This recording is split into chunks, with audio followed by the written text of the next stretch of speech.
Hey Credit Warriors, Credit Shifu here, and yes, this is the video you think it is. Some people have been asking for this for quite a long time, ever since our very popular How to Climb the Credit Card Ladder tier system explained video. This is part 2, and in this video we are going to explain why me and Mrs. Credit Shifu have 13 credit cards. We're going to explain which tier each credit card fits into and why, and how we progressed up the credit card ladder. So this is our journey, okay? So if you don't know, just a little bit of a refresher, my credit card tier system goes from 1 to 5, 1 being the lowest, 5 being the highest. Yes, I know some people commented saying usually with tier systems, the tier 1 is the highest and it goes down, right, and gets worse as it increases in number. Well, yeah, sorry guys, I mean, that's just the way it is. That's how we did it. We've got like 700,000 views on that video, so I don't really want to change it now. So 1 is the lowest, 5 is the highest.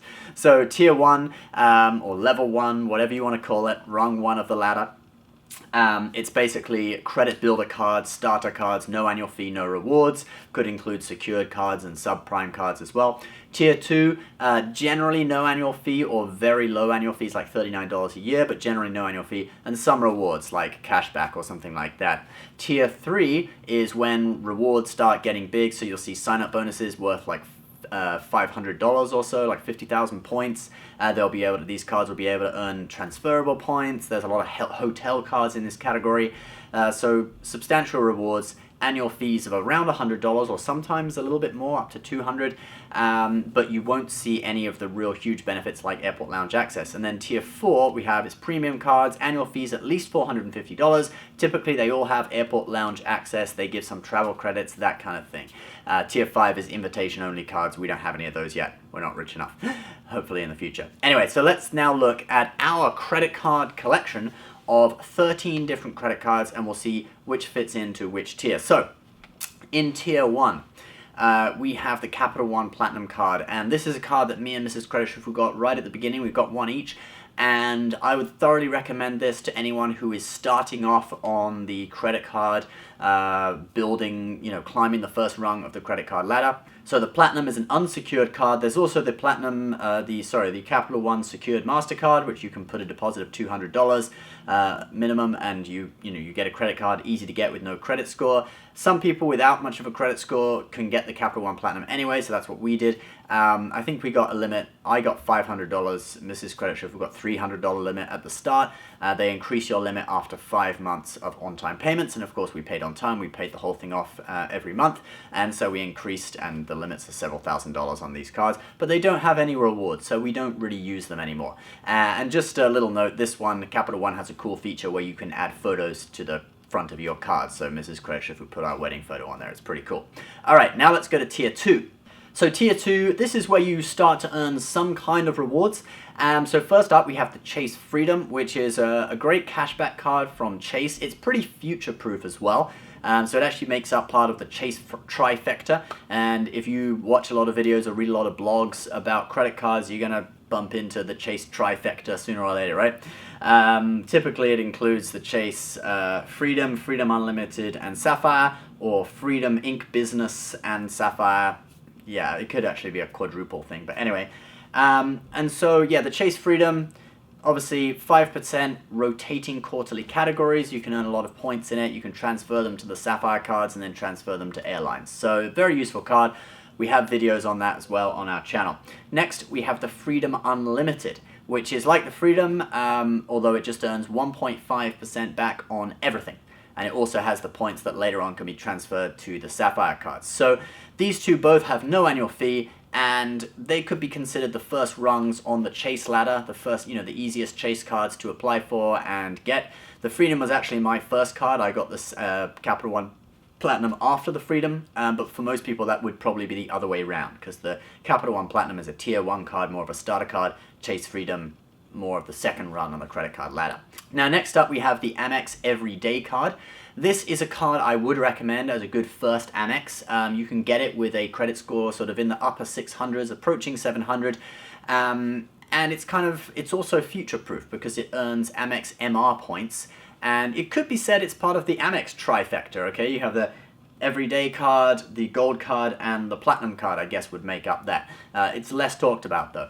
And, you know, with Amex, you don't have separate accounts for your MR points, membership rewards points. They just all go into one account, so there's no transferring between accounts. So if you have the Everyday card, you're earning membership rewards points with the Everyday card. Then later on, you get the Gold card. They're all going to go into the same account and merge. And you can build up a lot of points that way. If you get the Everyday, the Gold, and the Platinum, that's like 3 sign-up bonuses right there. It's pretty cool. So yeah, it's a great first Amex.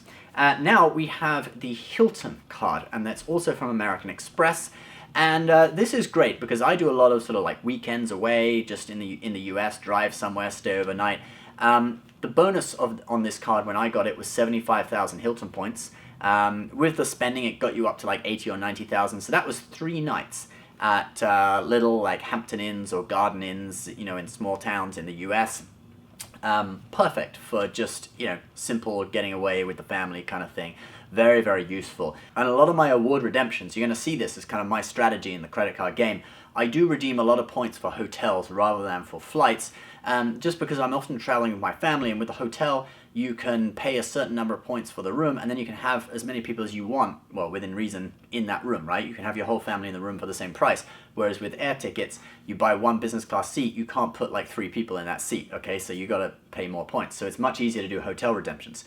So yeah, the Hilton card, great card. I'd recommend it to anyone who is interested in you know, staying in those like small little hotels that are convenient, like Hampton Inn, whatever. And this is the lowest one of the set of Hilton cards. There's actually 3 of them. One is tier 3, one is tier 4, and this one is tier 2. And then lastly, we have the Quicksilver from Capital One. Now this is my recommended upgrade for the Capital One Platinum. So my Capital One Platinum that you see here in tier 1, it actually is cancelled now and upgraded. Well, not cancelled. It's product changed to the Quicksilver. Okay, and the Quicksilver earns cashback. So after you've had the Capital One Platinum for say a year, you've built your credit with it. You might think that like, what's the point in keeping this card? Okay, the only benefit of it is that it has no foreign transaction fees. So it is kind of useful when sometimes, you know, the card you want to use that got rewards or something has a foreign transaction fee, you're overseas and you use that one because there's no fees. That's kind of cool. But other than that, there's no real benefit to it because it's just a tier 1 card, it doesn't earn rewards. So you can phone up and upgrade to the Quicksilver, which also has no foreign transaction fees. No Capital One cards have foreign transaction fees, actually. Quicksilver earns 1.5% cash back on everything, so that's what I did. And apparently now you can actually upgrade to the Saver card, although the Saver card does actually have an annual fee. It's considered a tier 3 card. All right, guys, and speaking of tier 3, let's move on. This is tier 3. So with tier 3, instantly I think you'll notice something is that I have the most tier 3 cards out of any tier, okay? And there is a reason for that, because tier 3 cards are really, they have the best sort of balance between annual fee and reward, so cost and reward, okay? And this is where the rewards really start to get big. You'll see sign-up bonuses worth around $500, like 50,000 points. Actually, I think this Marriott card here had 100,000 points sign-up bonus. SPG card, it was 25,000 SPG points when I got it, so that's the old SPG points equal to 75,000 of the new Marriott/SPG points. So they have really good sign-up bonuses, and their annual fees generally are around $100, usually $95. Some will be more in the case of like the Amex Gold card. I think it's up to $200 for the Premier Rewards Gold. That's all changing on October 4th though. And yeah, so it's basically the best balance between cost and reward. The annual fees aren't as high as the premium cards because they don't provide things like airport lounge access, typically don't provide a global entry credit or any kind of travel credit or anything like that, with a few exceptions. So that's why the annual fees are lower at around $100, but the rewards are still great. And the earning of rewards is great too. So let's go through them. So first of all, we have this Hyatt card. Now, Chase issues this card, and they currently have 2 Hyatt cards. They have a new one that has, you know, a bit better perks and stuff, slightly more expensive annual fee. But we have the older one. We've actually got the sign-up bonus on this card. I think it was 40,000 Hyatt points, and with our spending, I think we've got around 48,000. We were meaning to go to Cancun and spend a couple of nights, 2 or 3 nights in an all-inclusive resort there. That plan has kind of been put on hold. I don't know, we may end up using this card's points for something else. My friend Alan just went to Grand Cayman on vacation, and you know, we'll have a video review of his hotel actually up on the channel soon. And we might go there. I don't know, whatever. We'll see. But anyway, this card has a annual free night, and that's kind of a feature with hotel cards in tier 3. You get a free night. I'll talk a little bit more about that in a second. So now we have the Marriott card from Chase. This was a 100,000 point sign-up bonus. I think the annual fee on this is $95. Pretty standard annual fee for a hotel card in tier 3. And yeah, we've got the sign-up bonus on this, so we've got a load of points built up. So between these two cards, we've got like over 150,000 points that we can use on hotels. So we're just kind of waiting and planning to, you know, do those trips and go and stay in some luxury hotels. Next, we have the Hilton card, the Hilton Ascend card. And this is the card I actually upgraded to from the original Hilton card. So the one you see in tier 2, that's actually Mrs. Credit Shifu's Hilton card. She hasn't upgraded. I decided to product change and upgrade to the Ascend. And I was offered actually an upgrade offer of 75,000 points to upgrade. And these upgrade offers are out there, and there are a few out there actually at the moment. We have I think we have some articles on this on our website, maybe a video, I don't know. But you might get targeted. If you have the lower level Hilton card, you might get targeted and get that upgrade offer. Mine was 75,000 points, equal to the sign-up bonus I originally got. And this is a really great card. The Hilton points rack up really quickly. It earns like 6 points back at supermarkets or something like that. Really great. No free night on this card though. And this Hilton card also, although it doesn't provide a free night, it does give you gold status, which can often get you free upgrades in your room. Next, we have the Amex SPG card.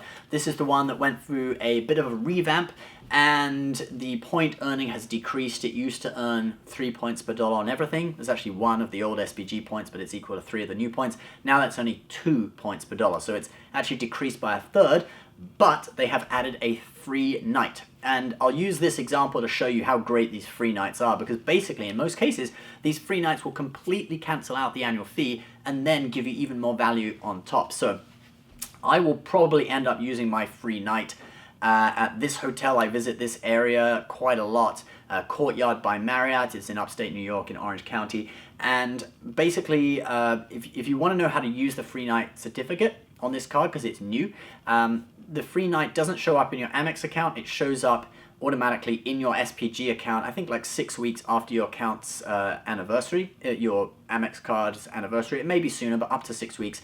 And when you try to book a hotel, you click pay with points, and then you go in, and when you are like ready to book, it'll appear here, okay? So it'll basically say that you've got an e-certificate and do you want to use it. Now, for this hotel, the price in dollars is about $139 or $140 per night. If you book at short notice, it's like $180 or whatever.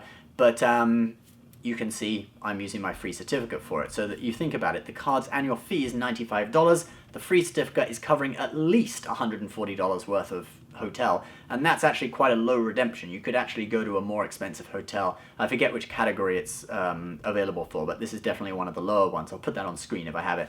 And so yeah, 140, you're already up like $45, and that's without even earning any points. So definitely good value. And that's a trait of these hotel cards, is that their free night fully covers their annual fee. So basically you're just profiting from these, you know, unless you rack up debt and pay interest. But if you pay them off, you're going to profit. You're going to get points and you get free nights, and it will cover the annual fee. All right, next we have the Amex Gold, and this gold, it's actually an authorized user gold card on a platinum account, so it's not the true gold card. I'm actually thinking of applying for the actual new metal gold card quite soon, because it's just been revamped and it looks really pretty cool. I want to film an unboxing video for it, so I will probably apply for that. I'm weighing it up between that and the Ink business card from Chase. But anyway, the gold card, it's kind of been a staple of tier 3. It's kind of to the top end of tier 3, because the Premier Rewards Gold, or the regular gold now, the annual fee is close to $200, so that's quite a lot, but it does earn a lot of points, okay? The current sign-up bonus as of October 4th, I believe, is 50,000 points, and it's earning 4 points back per dollar at US restaurants and supermarkets, so that's better than the Chase Sapphire Reserve, which we're going to get to in a minute. So that's pretty cool. And then we have the Sapphire Preferred. Now, for a long time, this was Chase's like top card, apart from the Palladium card, which is invitation only. But yeah, this is Chase's top card that was available for, you know, normal consumers. It's a 95. Actually, no, that's a little bit of a lie. There was the Ritz-Carlton card, but that's like a hotel branded card. So of the Chase branded cards, this was the top card. Now, it's a $95 annual fee waived for the first year, so that ticks the box with tier 3. 2 points back on travel and dining, and you can transfer to, like, I don't know, 13 airline transfer partners and hotel transfer partners, something like that. There's a lot of transfer partners, basically. And yeah, it's a good card. I would recommend it to anyone. And the sign-up bonus on this, currently I believe it's 50,000 points. So just to wrap up tier 3, we're talking big sign-up bonuses, annual fees of around $100, and in the case of hotel cards, a lot of them give free night certificates that cover the annual fee. All right, let's now move on to tier 4. So in tier 4, in our collection, we just have 2 cards, and my family, we have kind of a rule, just 1 premium credit card per person, because these things do cost a lot of money. Now, if we start traveling a lot, more than we do now, it may be worth it for us to get an additional 1 or 2 premium cards and pay the annual fee and then reap in the rewards and use that to pay for stuff. But at the level of the amount of trips we do at the moment, it's better really for us to just have 1 each, because these things do have a $450 to $550 annual fee. So first of all, we have the Amex Platinum, that's $550 a year. You can get quite a lot of that back though, so you get a $200 Uber credit, you get a $200 airline credit, which can be used for gift cards or incidental fees. We've already bought $200 worth of American Airlines gift cards this year and been reimbursed for it. We haven't used them yet, but we've already bought them. So you can get a lot of that $550 annual fee back, but you do have to, in one go, part with $550. So, it is a bit of a shock when you have to get that annual fee and then you get it back over time. But this card does provide incredible benefits like Priority Pass lounge access with 2 guests, and in addition to that, Amex Centurion lounge access, and these Centurion lounges are really good. So they're a great option. Priority Pass lounges are getting more and more crowded. Centurion lounges are a great option when you can do it, when you can, have them. And also, it's a metal card. It just feels like sturdy. You feel like a boss using it. And another thing is the hotel statuses you get from this card. Gold status at SPG, gold status at Hilton. That really makes a difference. Okay, and lastly we have the Sapphire Reserve. So the Platinum is Mrs. Credit Schiffer's, the Sapphire Reserve is mine. This card, great card from Chase. Obviously it came out with that massive 100,000 point sign-up bonus. That's been clawed back to 50. Some of the benefits on this card have been a little bit diluted, but the sort of core benefits, 3 points back on travel and dining, $300 travel credit, those key benefits haven't gone. It still gives you Priority Pass access, although you don't get unlimited guests anymore. It's down to 2 guests. But this is kind of like my workhorse card. This is the card that I use most out of any card. I use it for dining and all my travel, basically, except for air tickets, when we often use the Platinum because it's 5x on air tickets. But for any like train travel, Ubers, subways, this is the card I use. The only thing that would change me, because I use it at restaurants as well, the only thing that would change that is if I get the gold card that's offering a 4x back at US restaurants. So that might change my spending habits, but at the moment this is basically my workhorse card, and it's a really nice card. If you look closely at the top right corner, I've used it so much that it started peeling, the front of it started peeling off, and I actually mended it with super glue.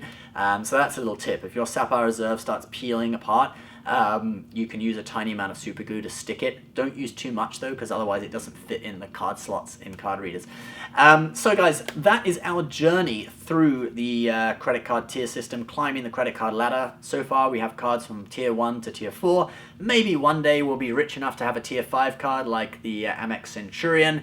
But for most people, tier 4 is as high as you get, and it's already pretty prestigious. So if you want to view the original video where we explain the tier system in detail, not just our cards, but just in general, I'll put that on the end card of this video. And if you have 13 credit cards like us, you might need a wallet to put them in. So introducing Credit Schiffer wallets. Do consider one if you need a wallet.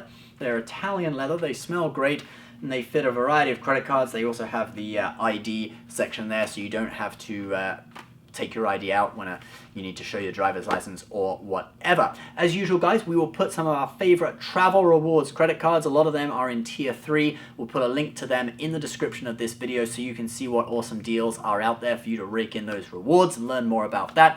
As always, please subscribe, leave your comments below, and we will see you next time. Bye-bye.